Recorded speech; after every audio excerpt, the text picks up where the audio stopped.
नमस्कार। माली समाचार हिंदी में आपका स्वागत है। मैं दिनेश माली। एनडीए गठबंधन 2024 के लोकसभा चुनाव में 350 सीटें जीतेगा। केंद्रीय मंत्री धर्मेंद्र प्रधान का दावा। आइए जानते हैं विस्तार से।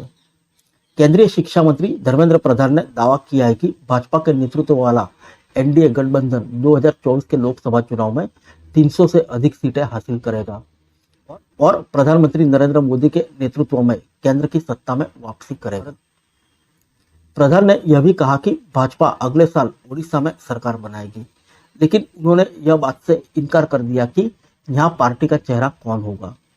उन्होंने कहा कि वह सार्वजनिक मंच पर भाजपा की रणनीतियों के बारे में खुलासा नहीं करेंगे।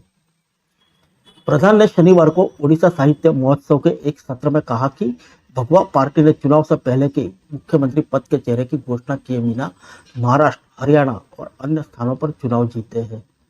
उन्होंने कहा कि इन राज्यों में भी हम इसी तरह से जीत हासिल करेंगे। एक सवाल के जवाब में प्रधान ने कहा कि विदेशी विश्वविद्यालयों के भारत आने में कुछ भी गलत नहीं है। उन्होंने कहा, हमारे 10 लाख छात्र पढ़ाई के लिए विदेश जाते हैं। विदेशी विश्वविद्यालयों को भारत में आने का न्योता देने में कोई झिझक नहीं होनी चाहिए। केंद्रीय शिक्षा मंत्री ने कहा कि यूजीसी जल्द ही फॉरेन यूनिवर्सिटी रेगुलेशन पॉलिसी लाएगा। इस संबंध में काम चल रहा है। विदेशी विश्वविद्यालय भारत में लाने में कोई जटिलता नहीं है। हम अपने नियमों और शर्तों पर विश्व के सर्वोत्तम विश्वविद्यालयों को भारत में लाना चाहते हैं। प्रधान ने कहा कि भारतीय संस्थान भी विदेश में अपना कैंपस खोल रहे हैं।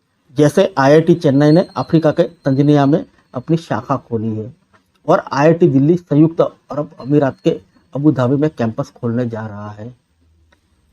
उन्होंने आगे कहा कि हम भारतीय छात्रों को वैश्विक तकनीकी ज्ञान से वंचित नहीं करना चाहते। जब ज्ञान हासिल करने की बात आती है तो कोई भेदभाव नहीं होना चाहिए। फिर मिलेंगे अगले बुलेटिन में अन्य किसी खबर के साथ। तब तक के लिए इजाजत दीजिए। नमस्कार।